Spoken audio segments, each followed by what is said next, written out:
hormati, Assalamualaikum warahmatullahi wabarakatuh.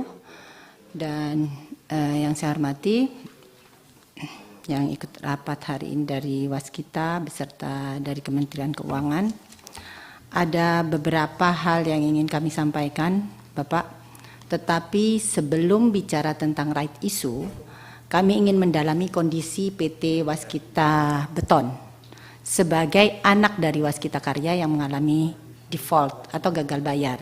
Yang tadi mungkin juga ada sedikit disinggung oleh rekan-rekan yang lainnya. Gagal bayar pembayaran kupon obligasi sebesar 2T pada saat obligasi diterbitkan dengan kondisi laba, namun setelah itu laporan keuangannya disajikan kembali restate dengan mengalami kerugian. Selanjutnya PT Waskita Beton lolos dalam PKPU dengan skema perdamaian dan atau homologasi. Nah, ini satu hal yang membuat kami berpikir ulang ini, bagaimana ini right issue sekarang lagi tahun ini, kemudian dan sebelumnya juga begitu ya. Nah, untuk hal ini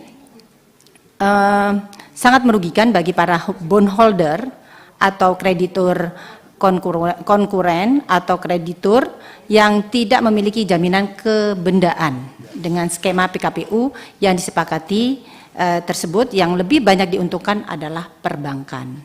Nah, itu yang pertama. Kemudian yang kedua, yang berikutnya, kami juga tidak habis pikir dengan penyajian kembali atau restate laporan keuangan Waskita Beton yang disampaikan tadi, ini sudah kategori fraud menurut kami. Bayangkan investor melihat kinerja dari prospektusnya sebelumnya laba, padahal sesungguhnya dalam kondisi rugi. Nah, ini kasus lagi. Kemudian yang berikutnya, bagaimana peran pengawasan dari induk Waskita Karya dalam melihat kondisi kinerja Waskita Beton sampai saat ini, selama ini ya. Alih-alih pengawasan, Waskita Karya bahkan punya utang sebesar 4 triliun di Waskita Beton. Bagaimana penyelesaian utang induknya kepada Waskita Beton? Nah, bagaimana peran pengawasan Kemenkyu terhadap praktek dari kantor akuntan publik yang sudah sering kali kejadian, mulai dari Garuda yang melakukan restate. Nah, ini mungkin Pak Dirjen nggak hadir di sini. Kami menyarankan perlu dilakukan audit menyeluruh, bahkan audit khusus terhadap Waskita Beton dan Waskita Karya sebelum melakukan right issue. Jangan-jangan nanti banyak investor atau publik yang dirugikan.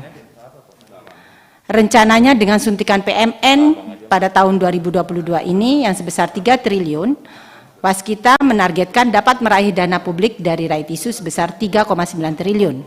Hal ini perlu sosialisasi dan extra effort dari agar mendapatkan dana publik sesuai dengan target di tengah isu reputasi di Waskita dan anak perusahaannya.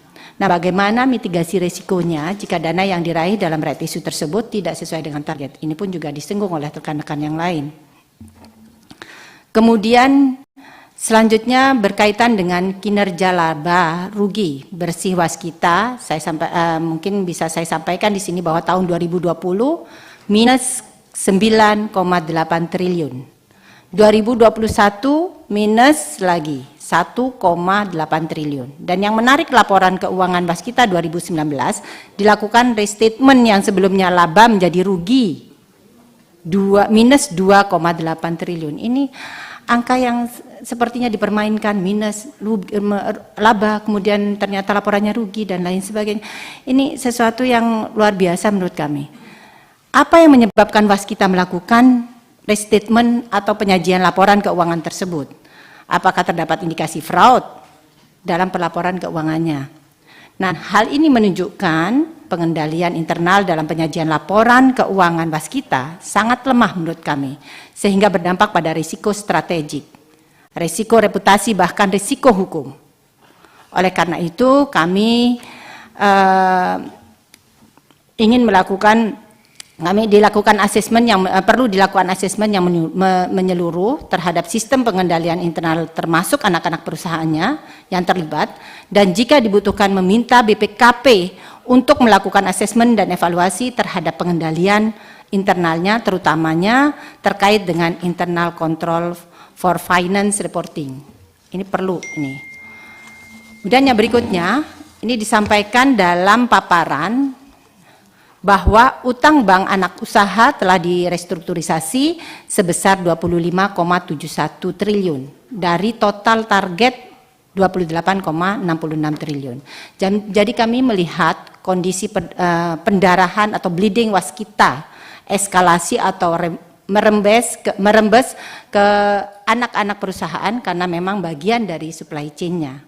Kami kira waskita perlu melakukan langkah-langkah strategis, langkah-langkah lokalisir terhadap pendarahannya tersebut, bleeding tersebut, dengan membuka jasa atau proyek captive di luar waskita, atau mungkin melakukan model bisnis yang sehingga anak-anaknya bisa independen dan mandiri, selanjutnya menyusun langkah mengurangi beban keuangan akibat bunga operasionalisasi jalan tol dan penundaan penerimaan termin untuk pelunasan pinjaman bank dengan negosiasi dan restrukturisasi dengan pihak kreditur dan investor lainnya.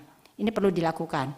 Kemudian yang terakhir, mungkin berkaitan dengan dana right issue yang tahun 2022 ini akan digunakan untuk pemenuhan modal kerja proyek, katanya begitu ya, modal kerja proyek infrastruktur strategis perseroan. Dan apabila target proceed right issue porsi publik tidak tercapai, waskita harus mencari alternatif pembiayaan lain untuk modal kerja perusahaan tentunya. Nah, kami kira waskita perlu menyiapkan kontingensi plan secara konkret apabila target proceed right issue-nya porsi publiknya tidak tercapai. Dengan menyiapkan alternatif pembiayaan lain yang konkretnya seperti apa kira-kira? Tentunya waskita bukan perusahaan kecil dan bukan perusahaan baru yang belum paham tentang right issue ini dan tidak bisa normatif karena situasinya sudah emergensi. Kalau di rumah sakit emergensi ini. Jadi mohon dipikirkan kembali secara mendalam hal-hal yang menjadi kekhawatiran kami. Terima kasih, mungkin itu saja pimpinan. Terima kasih. Assalamualaikum warahmatullahi wabarakatuh. Waalaikumsalam warahmatullahi wabarakatuh.